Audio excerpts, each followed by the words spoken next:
orang miskin, orang susah, yang punya banyak masalah, punya banyak kemudian problem, kesulitan, kesukaran, kepelikan, penderitaan, kesedihan, utang-utang, tanggung jawab, penyakit, dan dia nggak punya kemampuan apa-apa, tapi dia bawa kepada Allah SWT, itu lebih hebat lagi.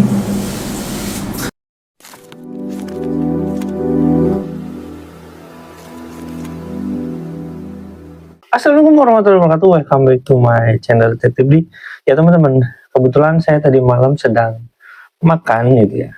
Dan sebenarnya saya tahu informasi ini udah agak lama gitu di Instagram si Bang Ucup ini, dia mau kayak online gitu ya. Dan tadi malam saya lihat, gak sengaja nih saya buka TikTok.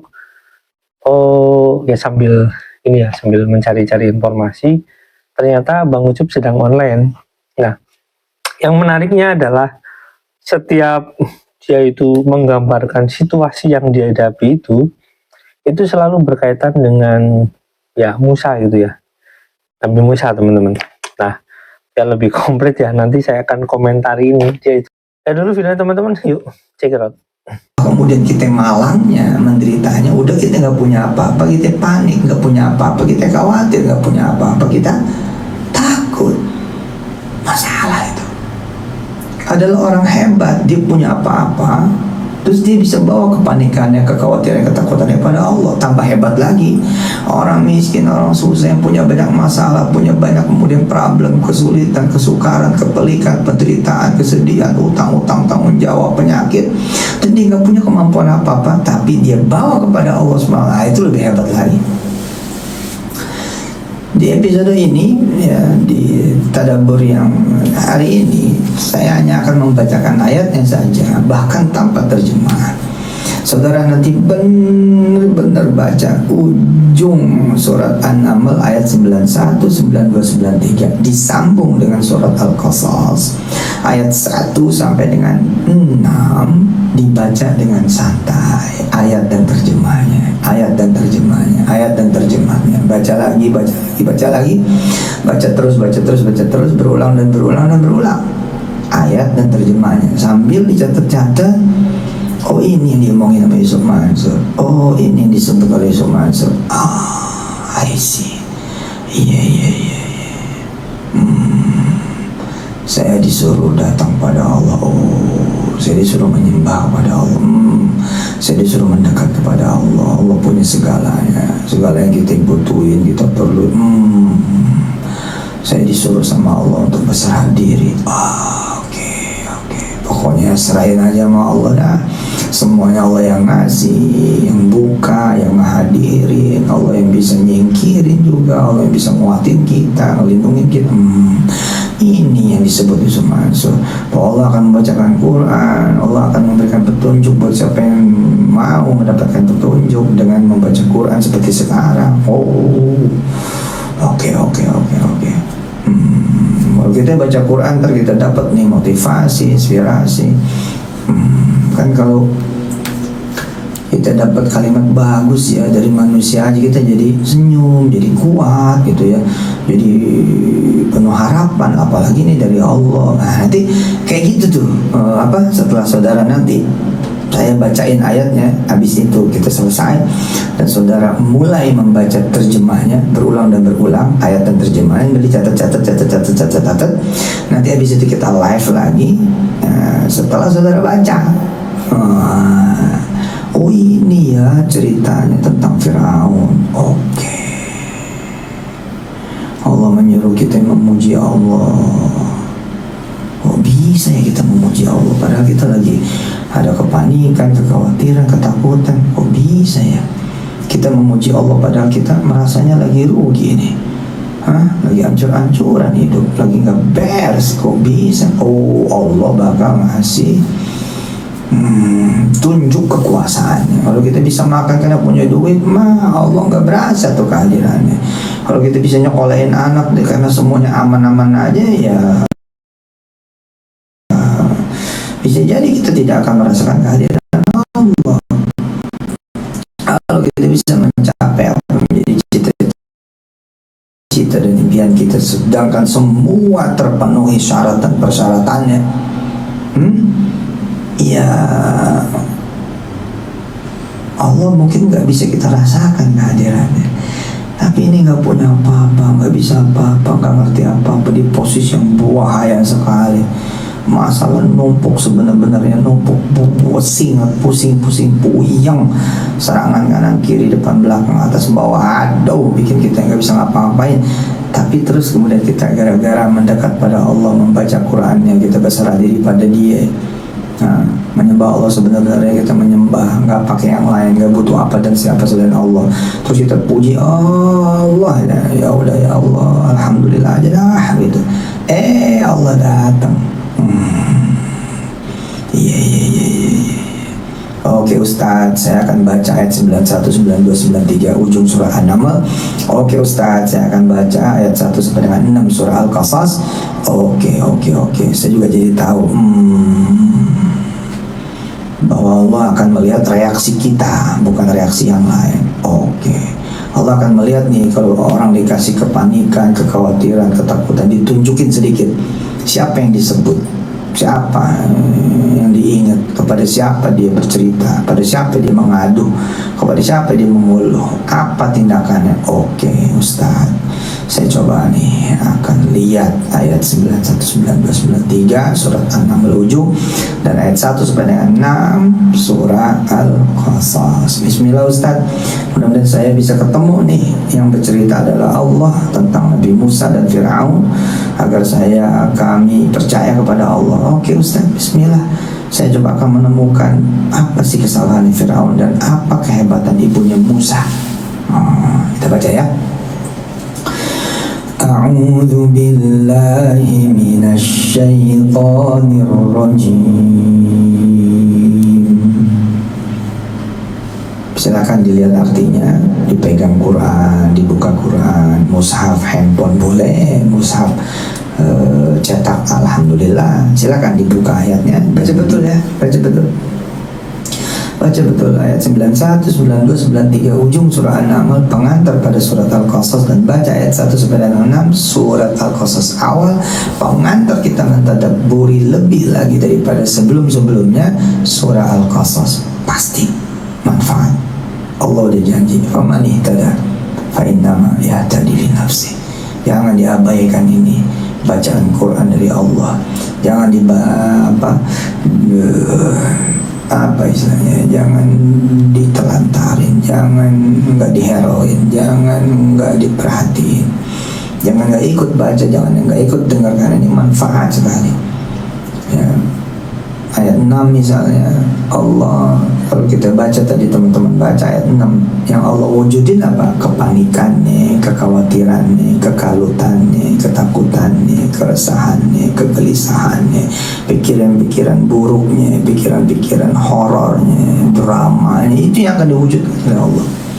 Kayak apapun tindakan orang yang berdasarkan kepanikan, kekhawatiran, ketakutan, kekalutan, keresahan, kekhawatiran, kegelisahan, segala macam rupa yang jelek-jelek, buruk-buruk, apapun tindakannya, ujungnya tetap aja terpenjara, terperangkap dengan apa yang dirasa, dipikir oleh dia. Ya, akhirnya apa? Ya sudah, itu yang terjadi. Saya nggak baca nggak baca terjemah dari ayatnya. Coba lihat lagi ayat 6. Lihat ayat 6 surah Al-Qasas. Cari kosakata wa nuriya. Wa nuriya. Siapa yang dinuriakan? Fir'aun, Haman, dan tentara-tentaranya. Dari apa? Makanu yanzarun. Mending kita berdiri di apa? Di keyakinan. Nah itu ibunya Nabi Musa itu. Berdiri di atas apa? Kepositifan. Itu dia ibunya Nabi Musa. Berdiri di atas apa? Kepercayaan diri. Bisa nih, bisa ada Allah. Udahlah, nggak ada apa-apa insya Allah. Bisa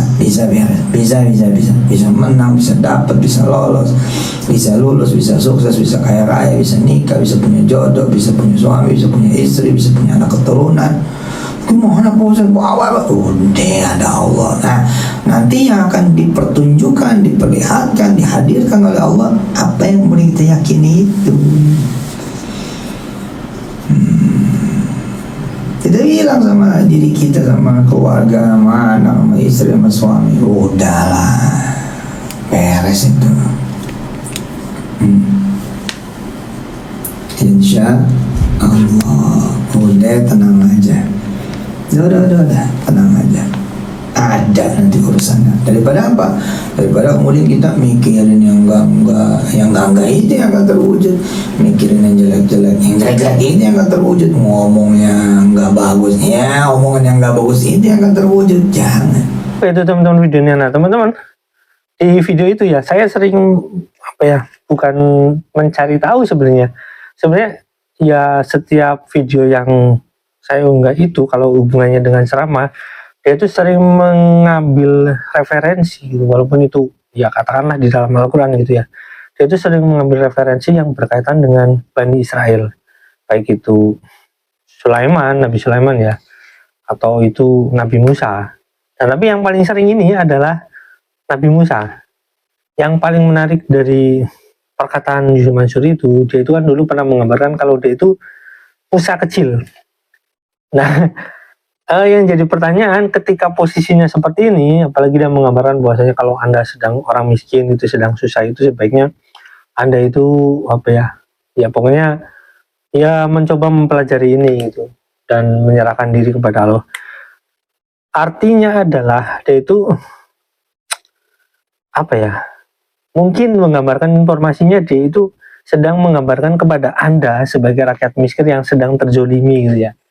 Itu ngirim pesan kepada siapa gitu, apakah kepada korban Yusuf Mansur atau kepada orang-orang yang sedang merasa seperti itu gitu ya. Nah sementara dia selalu seolah-olah kayak menggambarkan bahwasanya dia itu berkomunikasi dengan Tuhan gitu ya. Walaupun penggambaran komunikasinya itu seperti apa ya saya nggak tahu ya. Kalau dalam Islam kan sebenarnya gampang kita berkomunikasi dengan Tuhan ya. Cara paling simpel itu ya sholat gitu. Nah teman-teman, kalau melihat Yusuf Mansur mirip sekali dengan seseorang yang memang digambarkan seperti gambaran Yusuf Mansur gitu. Ini gambaran Yusuf Mansur ya, bukan gambar saya. Mirip sekali dengan gambaran Yusuf Mansur di mana dia itu menggambarkan dia itu seperti Musa yang sedang dikejar-kejar Fir'aun. Itu sebenarnya saya itu lebih cocok cenderung gitu ya. Sebenarnya orang ini bukan seperti Musa yang sedang dikejar Fir'aun gitu. Orang ini sedang dikejar-kejar ini ya. Mungkin lebih cocok Fir'aun yang sedang dikejar-kejar air laut yang sedang mau runtuh gitu ya. Dimana udah kepepet gitu ya. Dia nggak mau tobat gitu ya.